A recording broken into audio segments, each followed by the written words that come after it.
Hello everyone, this is Crystal and welcome to my channel where I share card making techniques, sweet paper crafts, and now inspiring food ideas. Today I bring you another Scrapbooking with Me e-club kit design. This is made with the June 2019 club kit. I like to call it an ice cream card. And if you stay to the end of the video, I have a bonus project that I will be sharing with you as well for a little treat. So stay tuned as I show you how I made this cute little card and also for the bonus at the end. So let's get started.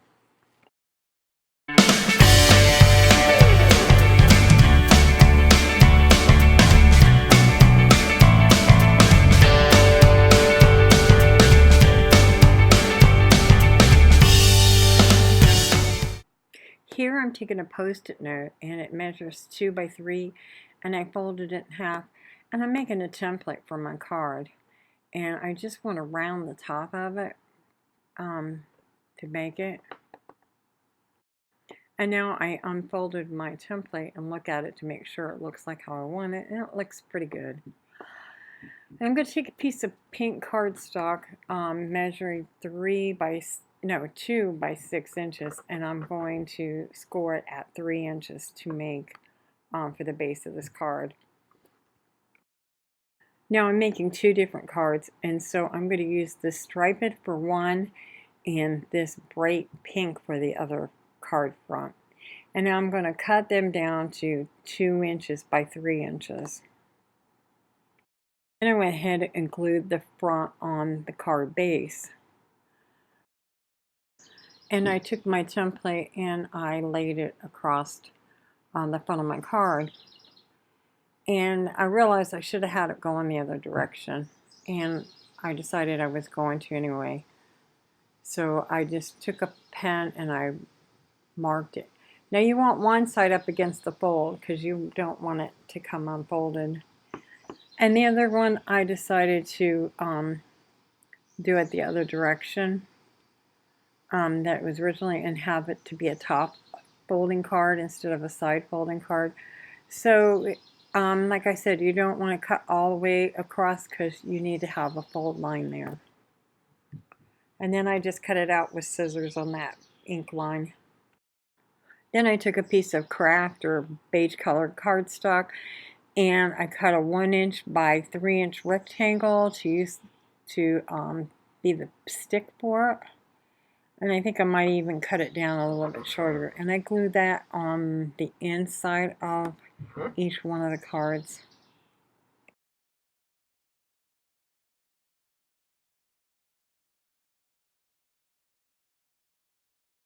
Now here I took a scallop circle punch because I wanted to look like it had a bite taken out of it. And I just put like 3 or 4 little teeth in it.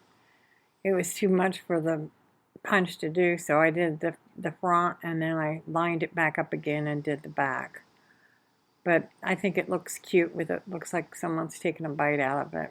So it looks like I have like about 3, maybe 4 teeth on it. And then I took some of my little doodads that came with the kit and I decided to use them on the inside as a sentiment. I decided on this pink card I wanted to jazz it up a little bit. I wanted to put some googly eyes. The only ones I had were the ones that I could find anyway. At the time were ones that had these little eyelashes on them, but I thought they were really cute, and I'm kind of glad that those are the ones that I used. So I put them on, make a little girl, and then get my ink pen going, and decided to draw a little mouth on here. So I used my black gel pen and just drew a little mouth on here for her. And I added a few enamel dots to the side to make her look like she's got some little freckles, which I think really made her look really cute. And I tied a bright yellow bow out of ribbon to put on her head, and I put it down with some glue dots to hold it in place. And I think it makes her look really cute. And now I'm gluing down the sentiment on the inside of each of the cards. And then these cards will be finished. I think they were pretty cute and pretty simple to make, and what kid wouldn't like it? And stay tuned because I have another feature. I have another project that I made too using this same kit, so stay tuned. For this project I used these twist along lollipops. I wanted the ones that were rainbow colored, but I couldn't find any, so I ended up getting these at Walmart, and they were back in the party supply. They had pink ones and they had blue ones, I guess for a gender reveal or a baby shower, but that's alright, it works just as well. So all you do is you take this and you measure from one end to the other of your lollipop, and then you want to add an inch to it. And that's how you get your measurement for your length. Now for your width, I took a piece of string and I wrapped it around the widest point, plus I added 1/4 of an inch, and that's how I got my width for this project. And so when you have your length and you have your width, then that's what you want to cut your stock for this project. You want to place the cardstock sideways in here, so you want the top and the bottom to be to the left and right side, and you score 1/2 inch on both sides there, and then you fold it up and you crease it really well, and then you want to try and burnish it to get it to roll. And I have another little thing that I'm going to use as soon as I find it here. I don't know what it's called, but it's supposed to help burnish and roll. And you see how it rolled it really well.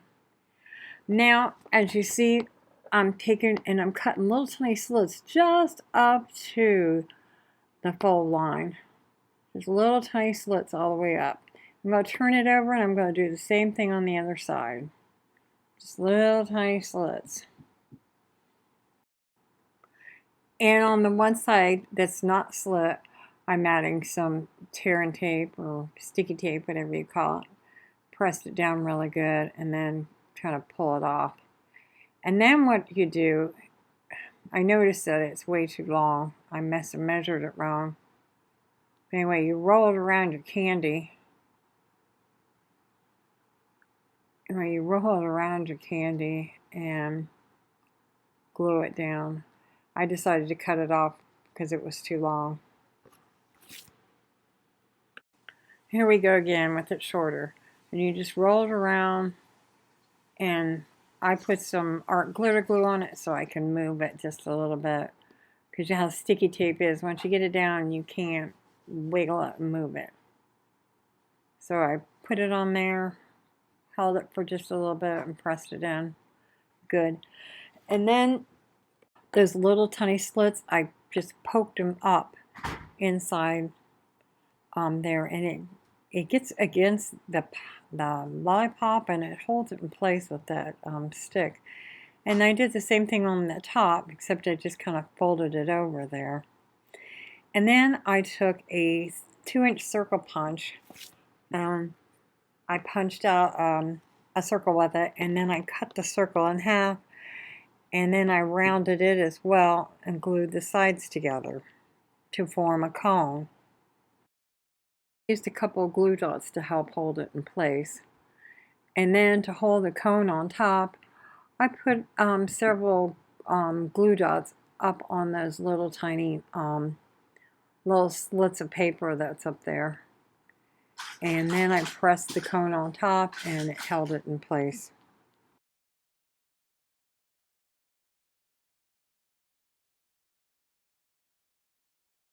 And here I'm taking a little tiny piece of cardstock. It's probably like maybe 1/8 of an inch. And I'm just slitting it down here. And then I took my quilling tool and I put it in there, and I just curled it around really tight to make a little curlicue to go on the bottom of the little rocket candy. And then I cut it in half, and then I took another little glue dot and I glued it up underneath the cardstock under the rocket towards the back of it. And now I'm making a little sentiment to put on there.